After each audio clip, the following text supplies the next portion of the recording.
this ain't gonna be easy, is it? What a photo, though. Welcome back, everyone. I hope you're all doing well. Welcome back to Geo Detective, the series in which I attempt to geolocate photographs, some old, some new, some with very special stories behind them, based on the clues within the photograph. And today we tackle this offering from Pete Carpenter. Pete writes, "Please find attached a photo of my grandfather as a young boy." Oh, that's okay.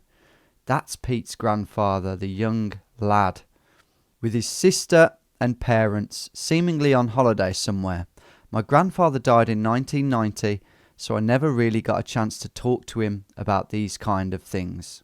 They all look so cool. They do, don't they? Especially your great-granddad. What a tough but stylish looking bloke. I feel like everyone was tough and stylish back then. But anyway, any help would be amazing. I'd love to visit the same spot with my dad if you were able to locate it. And that's been a very common theme in this series in recent years. Deceased relatives and a photograph of them, and the desire to go and stand in the exact spot that they were and just make it feel real, and maybe even recreate the photo. So that's hopefully what we're going to do today. Now, I know what some of you might be thinking. This is a very old one, 1930. It's not quite the oldest one I've ever done, but it's up there. And the danger with that is, as I've learned, buildings disappear. Well, they get demolished or flattened in World War II or whatever it might be. And there is a danger of that here. However, and it's a gamble, but I think that I'm banking on these buildings still being there, because basically I do think they're on holiday. I mean, the suitcases kind of hint at that, but I actually think we're by the sea here. I think these buildings here remind me of like a seaside promenade in a place like Weymouth or, I don't know, Brighton or somewhere like that. But then on the right, we really do have a gap in the sky. Specifically this area here and here to the left and right of your great-grandfather's head, that just indicates that, there's no buildings on this side, and that is the sea. We've also got shadows. I'm kind of thinking as I go here. We've also got shadows that are being cast to the left, which, if it is Brighton or Weymouth or Bournemouth, or any of those southern seaside resorts, Hastings, Eastbourne, there's a lot on the south coast, so that would, in theory, support that. So basically, this is either going to be impossible if these buildings aren't there anymore, because that's all I've got to go off, or I might find it really quick. I suppose if these columns, this building here is still the same, because that looks like the grandest building of the lot, and it happens to be the most visible. So if that's still there, we'll find it very quick, I think. If this one's gone for some reason, maybe it was hit in the war, then maybe we can use some of these other ones, but then we're getting into risky territory. There's a couple of really old cars here that are, a car and a van. Could be their taxi that's just dropped them off. And they're blocking quite a lot. If this one was gone, we'd be able to see down the road.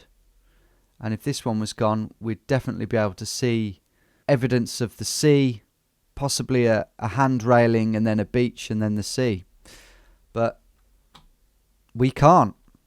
Right, I'm going to get this colorized. Don't really need to, but it's just, I like doing it. It's fascinating. It brings it to life. While that's loading, I should probably mention, I've just presumed that it's the UK. I don't know why I've jumped to that conclusion. I mean, there's nothing in the email that tells me that, apart from Pete Carpenter just sounding like quite a British name. I guess their faces seem quite British. But he could be American, you know. She looks pretty British. So does your granddad. But it's the buildings. It's the buildings that look British to me. I don't think that could be in America or Australia. So that's why I've automatically gone with Britain. But I just thought I'd point out that, you know, there's a chance we might not be. I just think we are. Oh my goodness. Oh, okay. It's changed the photo. That is crazy though, what it's done there. It's, why does it do this? Why does it do that, man? Has it made anyone more attractive? No. No, it's done everyone a dirty. But it has done a remarkable thing to the... It really has brought it to life in a weird way, like a painting. I think the colours might be spot on. Anyway, next step, I think, is to write down a short little list based on my knowledge of kind of UK seaside resorts, traditional seaside resorts on the south. Let's do South Coast first. Let's go down that route hard. Let's put all our eggs in that basket for now. Might as well get the map out. So we've got Eastbourne. This is from east to west. We might go to Eastbourne. Brighton. I mean, Worthing, is that... Yeah, Worthing's got a pier. Why not? Bournemouth can go in there. It doesn't strike me as Bournemouth, but I'll put it in there. Weymouth could definitely be an option. In fact, if we are being pernickety, the shadows are quite long, aren't they? Shadows are quite long. Therefore, that probably wouldn't be exactly south. It would probably be a bit of a diagonal angle, like Weymouth is. So Weymouth for me is the most likely at the moment. And then after that, Torquay. I don't think we're in Torquay. No, we're into... These are different. These have got a different vibe. More iggledy-piggledy. It can't be West... Okay, I'll put Weston-super-Mare, just in case I'm getting the shadows wrong a bit, which I have been known to. And then, after that, I mean, I'll put Blackpool just for the sake of it. But again, I don't think that would be right. Those are the main ones, I think. There are other places like Great Yarmouth and is it Southend-on-Sea? I suppose is possible. I'll put Hastings. I don't know what it's like. Anyway, that'll do me for now. So I'm going to go into all these places. It's about, for me, picking the low-hanging fruit and then taking it from there, really. This is my low-hanging fruit list, and my urge is telling me to go into Weymouth. So, let's get in there. Now, Weymouth is a regency town.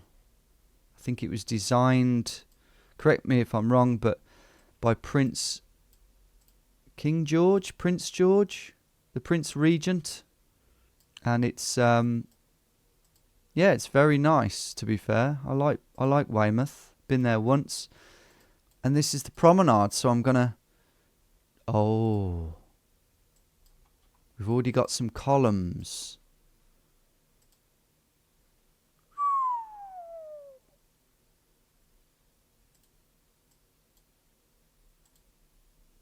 Oh, I don't think we've got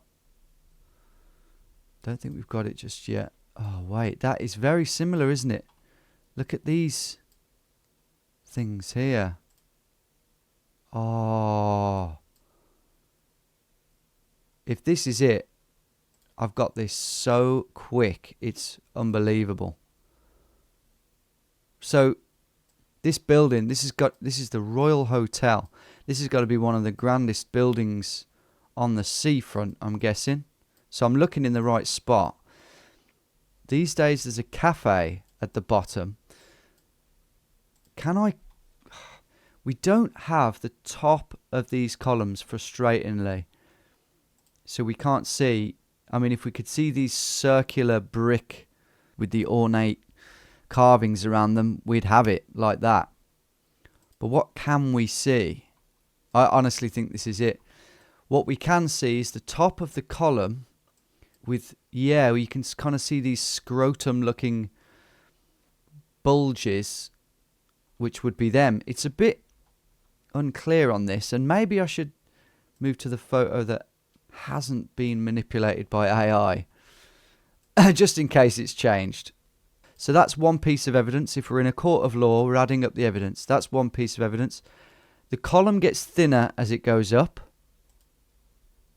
It looks exactly the same. The column looks exactly the same. We can also see 1, 2, 3, 4.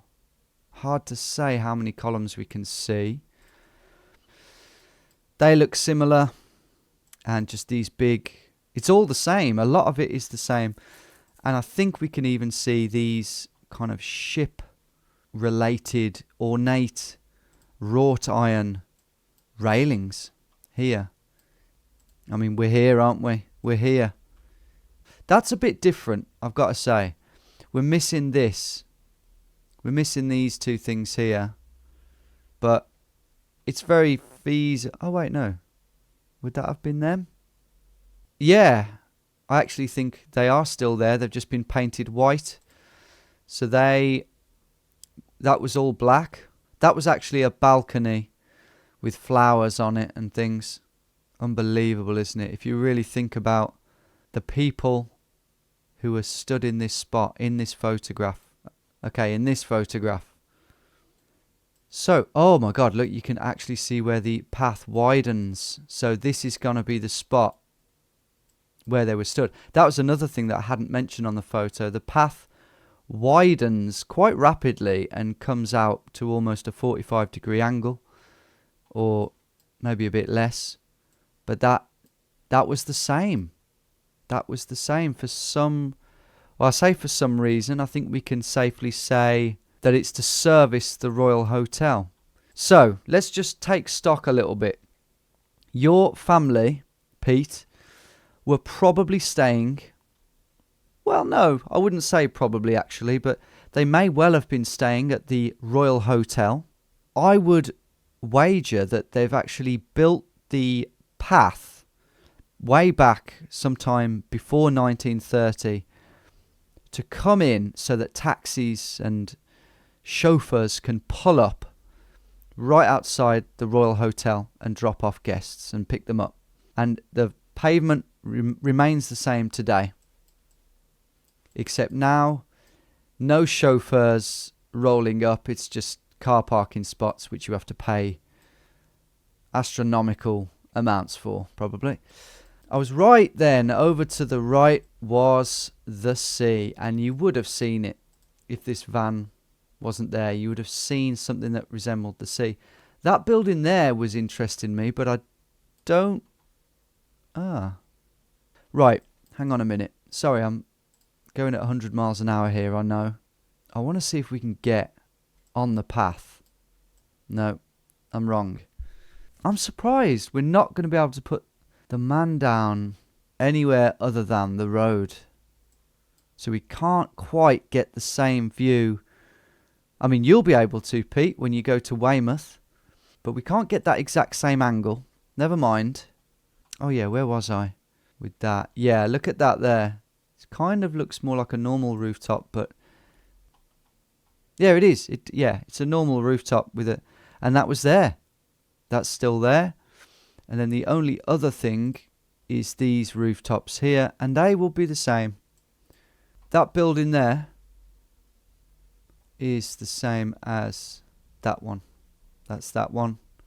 So basically, my hunch was correct. The gamble paid off.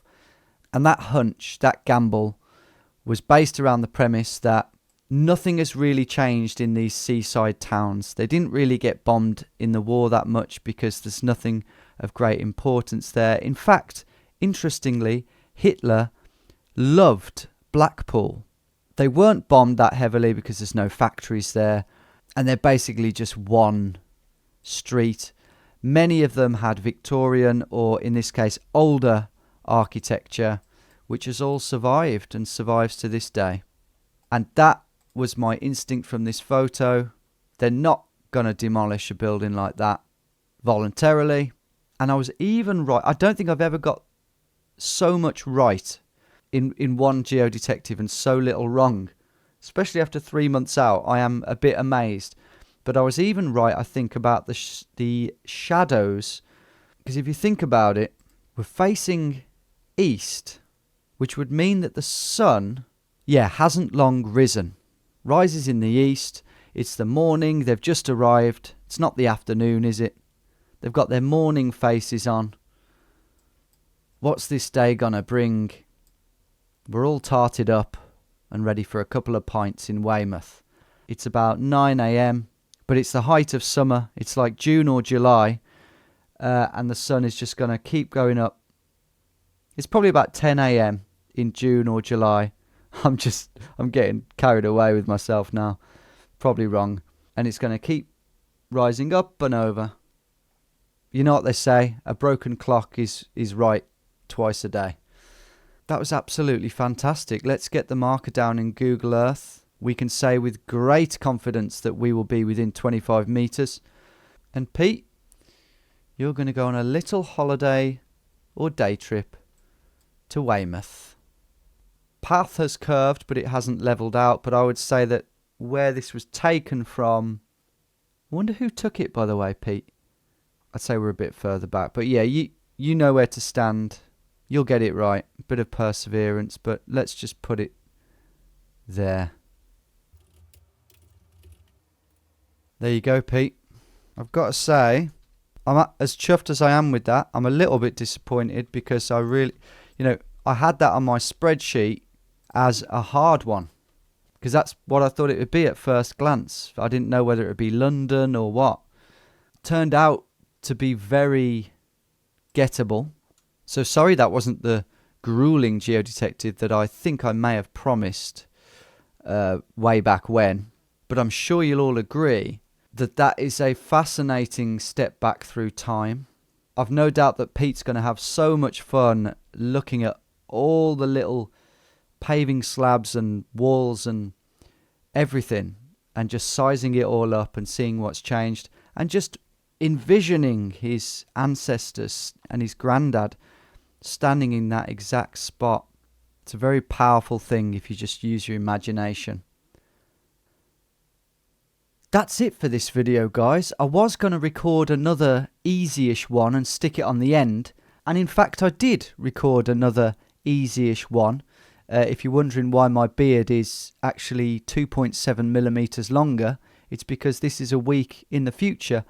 And I did do that, but it turned out to be not easy at all, and in fact took me ages and was too long to stick on the end of this vid.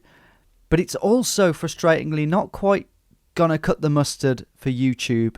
I want the next Geo Detective on YouTube to be a real humdinger, whereas this one I'm not totally pleased with, so it's gonna go on Patreon anyway. That's what I'm trying to tell you.